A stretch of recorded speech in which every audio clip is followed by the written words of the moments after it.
incursión de los indios ranqueles hoy es un hito literario y sigue siendo un hito antropológico. Es sin duda un texto fundamental que hay que leer cuando uno quiere adentrarse en la sociedad ranquel del siglo XIX y en lo que se dio a llamar la cuestión indígena. Es un gran relato de viaje, escrito de una manera muy amena, muy singular, y que podía, dentro de su deliberada teatralidad, del narcisismo del personaje narrador, que es Mansilla, podía ver al otro. El narcisismo no lo ahoga al punto de que él no se dé cuenta de que está frente a unos otros que en realidad no son tan otros. Son otros en cuanto a interlocutores y son otros en cuanto a diferentes, pero son diferentes que forman parte plena de la condición humana.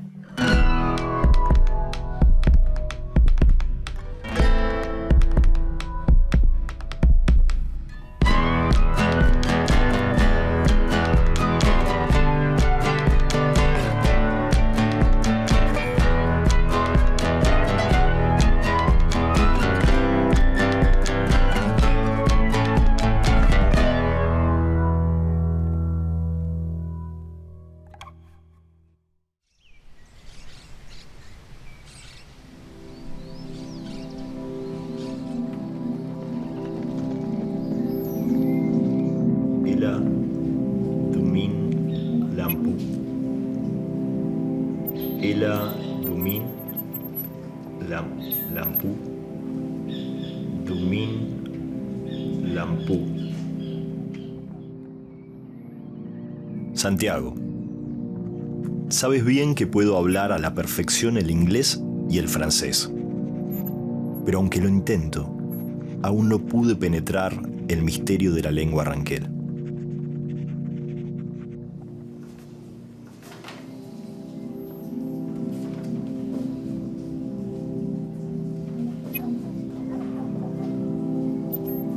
Dice la Biblia que Dios creó las lenguas para que los hombres entren en eterno conflicto y jamás se puedan acercar a Él.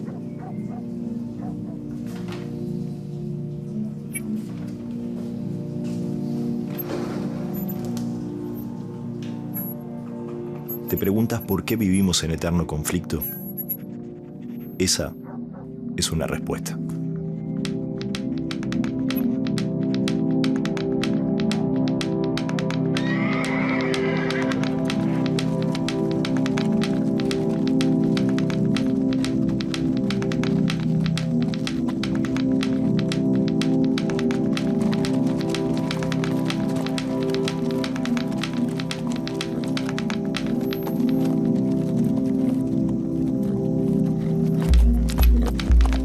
Posibilidad para comprender la lengua ranquel hacía a la figura del traductor central para la excursión.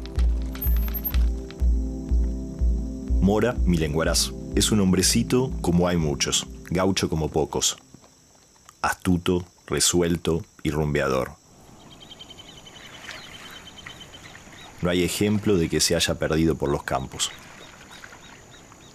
Cuando vacila, se agacha, arranca un puñado de pasto, lo prueba y sabe dónde está. Su padre era araucano, su madre chilena. Vino mocito con aquel a las tolderías de los ranqueles y se enamoró de una china. Le gustó la vida y se quedó agregado a la tribu de Ramón. Mora ha estado a mi servicio unos cuantos meses, sirviéndome con decisión y fidelidad. Si uno se imagina a Mansilla conversando con los ranqueles y pensando en las figuras del lenguaraz, la idea de traducción, ¿no?, que está todo el tiempo, me parece que lo interesante del planteo de Mansilla es que esa traducción es una traducción doble. Esto es, por un lado, se trata de traducir los términos que él no entiende y, digamos, el castellano, que a su vez a él algunos de los ranqueles no le entienden. Pero además hay una traducción que no es solamente lingüística, sino que es una traducción conceptual. El lenguaraz es como una metáfora de lo que somos como pueblo, ¿no? El argentino es el cruce de dos o de varias naciones. Y poder hablar esos dos mundos y manejarnos en esos dos mundos es la cifra del lenguaraz. Que también un poco lenguaraz es Mansilla, ¿no? Es un libro de un lenguaraz. Porque Mansilla, a su manera, quiere aprender poder hablar en dos mundos distintos.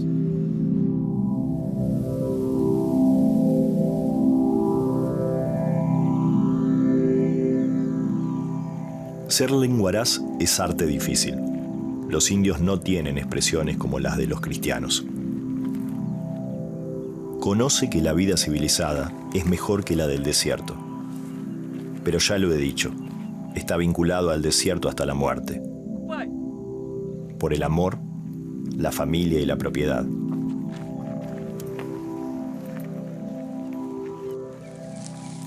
Mora es uno de los lenguaraces más inteligentes que he visto.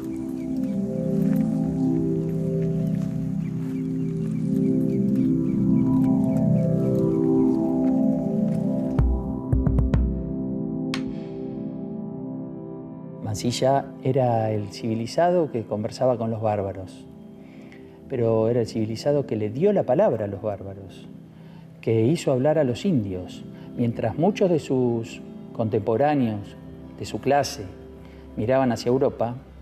Mansilla miró hacia adentro, miró hacia los ranqueles, más allá de su intencionalidad, más allá de sus propósitos políticos. Creo que también hay una mirada política en esto de pensar a los ranqueles como tribus a las que hay que sumar.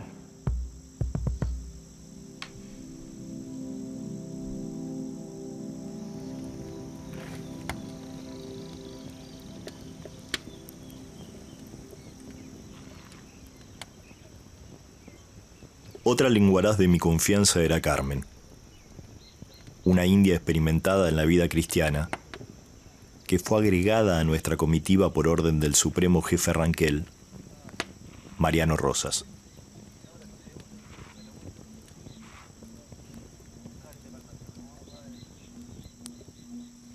Con el pretexto de prestarla a mi servicio como asistente y traductora, Rosas pretendía conocer cada detalle de mi expedición.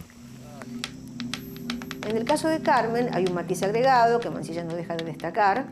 No sé cómo le habrá caído a su esposa, pobre Catalina, que se quedaba en su casa, pero que es la seducción femenina que emana Carmen, y en la que confía muchísimo Mariano Rosas, que, como dice ahí Mansilla, bueno, no es ningún sonso y conoce bien a los hombres. Por eso manda a Carmen como funcionaria, como intermediaria.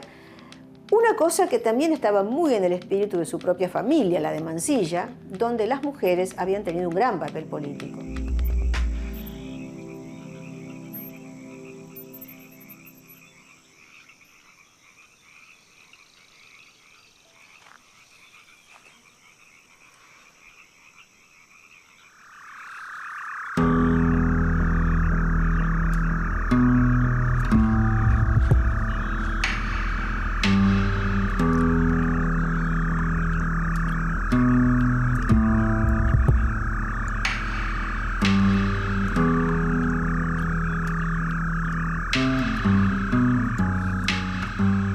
Sin duda, el cacique Rosas ha estudiado bastante el corazón humano y tiene mucha confianza en la acción de una mujer sobre el hombre.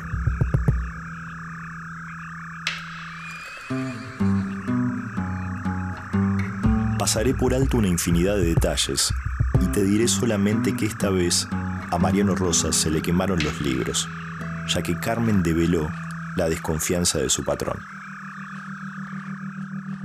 Sería interesante pensar hasta qué punto ese lenguaraz es una figura más de espionaje también, no solo de traducción. Donde la traducción es muy relativa, las escenas que va postulando son raras y son más bien de reflexión sobre las lenguas. Es decir, uno tendría la impresión de que se podría entender sin esa traducción, y que lo que hace la traducción ahí es producir un estado de reflexión sobre cómo se habla y al mismo tiempo producir esta especie de distorsión de qué información puedo llevar hacia el otro lado, ¿no? Que por eso siempre el traductor es casi un espía.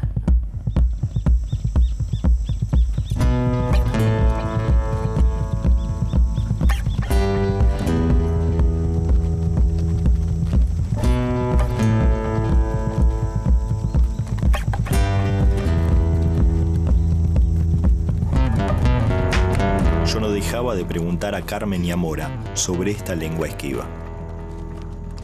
Aprovechándola, tomé una lección de lengua araucana.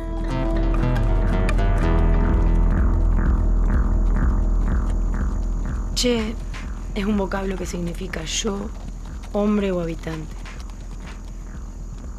Los 4 vientos cardinales se denominan norte, Puel, sur, Cuerró, este, Picó y oeste, Muluto. Picunche quiere decir habitante del este, Puelche, habitante del norte, Pehuenche, siguiendo la misma regla, significa habitante de los pinos, que es como se denominan a los indios que viven en los valles de la cordillera. Yo sabía una lengua, Lucio, pero se necesita vivir mucho para aprenderla. Aquí no cualquiera la sabe. Lo que esperamos es que sobreviva el tiempo. Remeche tati, comeche nehuenche, ¿viste? El moyuin, puchuisa. Y chenentlayo, el hoyo. Y mi alon mongen y mi, ¿viste? Ahí en Piuque, ¿viste? Camello en mi, sem, entró mi quinto en mi, ¿viste? Siempre me van a apreciar, otros me van a apreciar porque me van a abrazar, me van a dar un abrazo, qué sé yo, ¿viste? Por un interés únicamente, no por un interés, sino que de lo que hay en mí, ¿viste?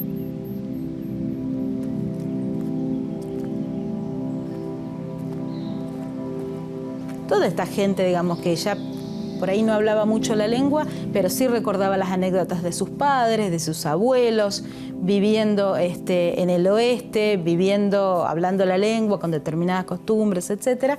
Toda esta población urbana, digo, fue la que sirvió de base al proceso de reemergencia del pueblo ranquel. Una de las consecuencias también, creo que muy dolorosas para los sobrevivientes que dejó la conquista, tiene que ver con esto que hemos denominado la invisibilización del indígena por parte del Estado. ¿Y esto qué es? Prohibirles a hablar su lengua, obligarlos a ir a las escuelas, escolarizarse de acuerdo a las determinadas políticas que establecía el Estado Nacional en esta política de homogeneizar también a esa población.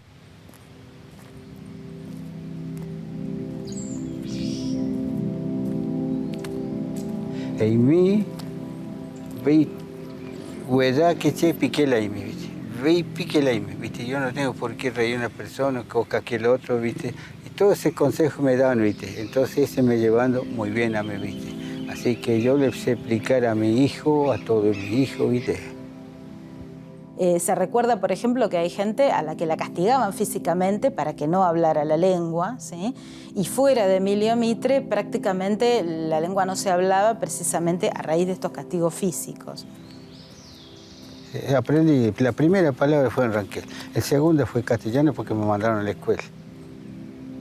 Pero muy triste lo pasé, muy triste, porque me pegaron bastante para que aprendí a hablar en castellano. Así que yo siempre en ranquel.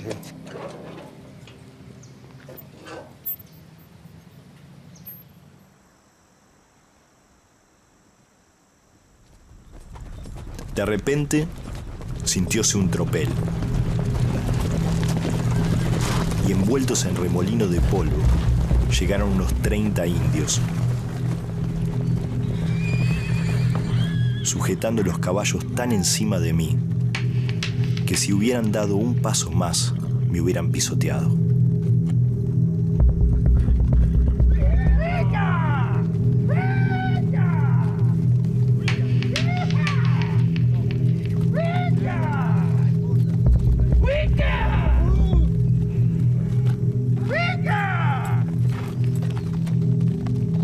Yo, sin moverme del sitio en el que estaba, clavé la mirada en el que venía haciendo cabeza.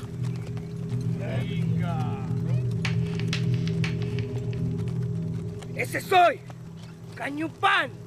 Capitanejo Mariano Rosas. ¡Es indio guapo! ¡Venga! Me habían hablado de Cañupán. Era uno de esos caciques menores que poblaban el territorio.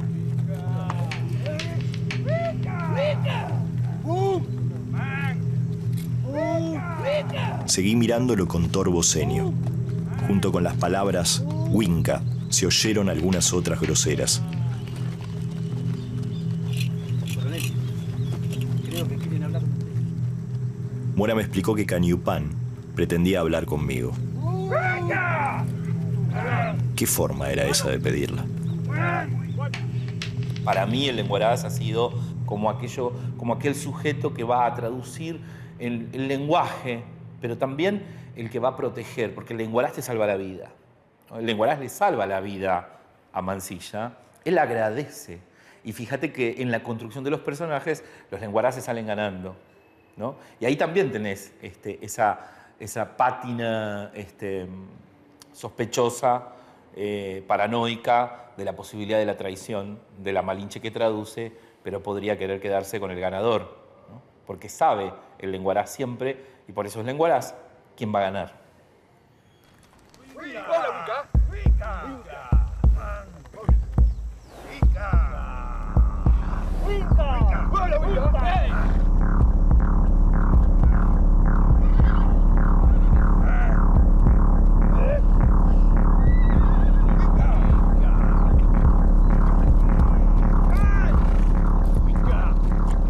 Díjome por medio del lenguaraz que Mariano Rosas mandaba saludarme con todos mis jefes y oficiales, que tuviese a bien acampar donde me encontraba, que al día siguiente me recibiría.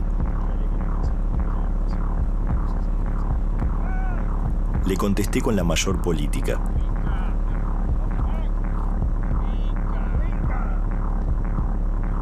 Hasta que la cosa llegó a alarmarme seriamente cuando vi que un indio lo atropelló al padre Donati en medio de un grito estentório.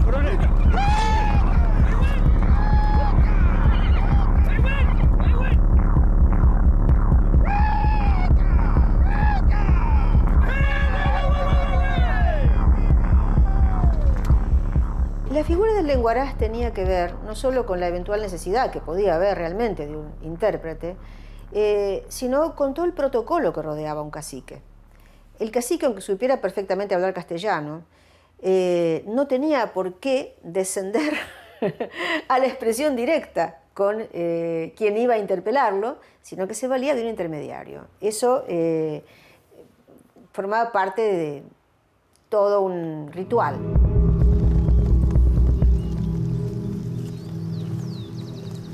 Dando caballo gordo para comer. ¿Que habías entendido la lengua? Dando caballo. De ninguna manera. Dando caballo, Winca. ¿Pero dónde se ha visto que un hombre regale los caballos que necesita para volver a su tierra? ¿Qué te pensás? ¿Que me voy a quedar en este desierto para toda la vida? Winca, pagar por pasar por mi tierra. Andate al diablo.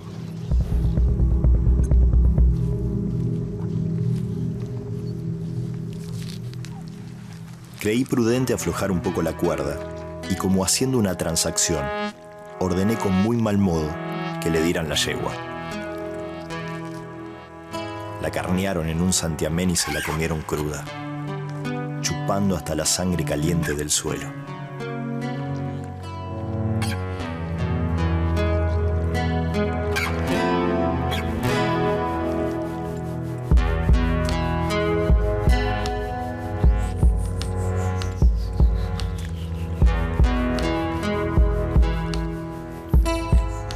Podemos traducir las palabras, sus nombres y ejemplificar sus ideas, pero nunca sabremos del sentimiento con que estos bárbaros experimentan el mundo.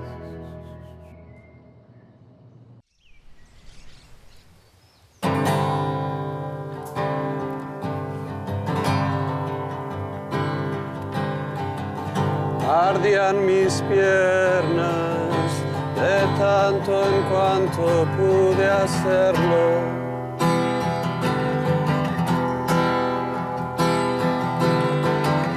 En simultáneo dejé algo para el comienzo.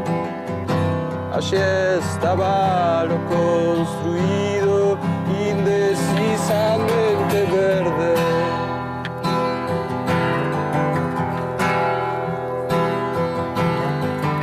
Cambié el estado temporal de mis nociones, precipitándome, paciente ante esta idea con la que no contaron tantos otros santos.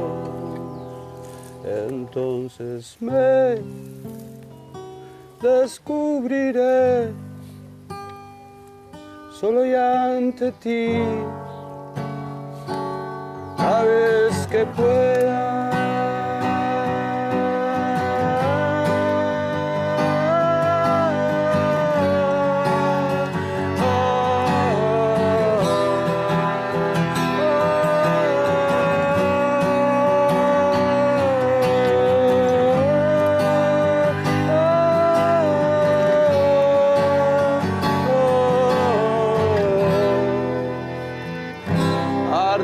Mis piernas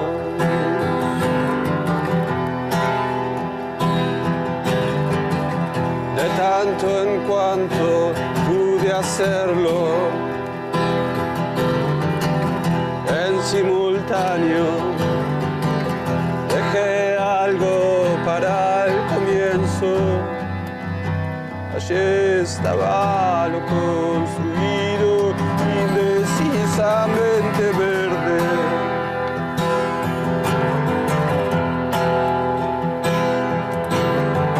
Cambié el estado temporal de mis nociones, precipitándome, paciente ante esta idea con la que no contaron tantos otros santos. Entonces me descubriré solo y ante ti, cada vez que pueda.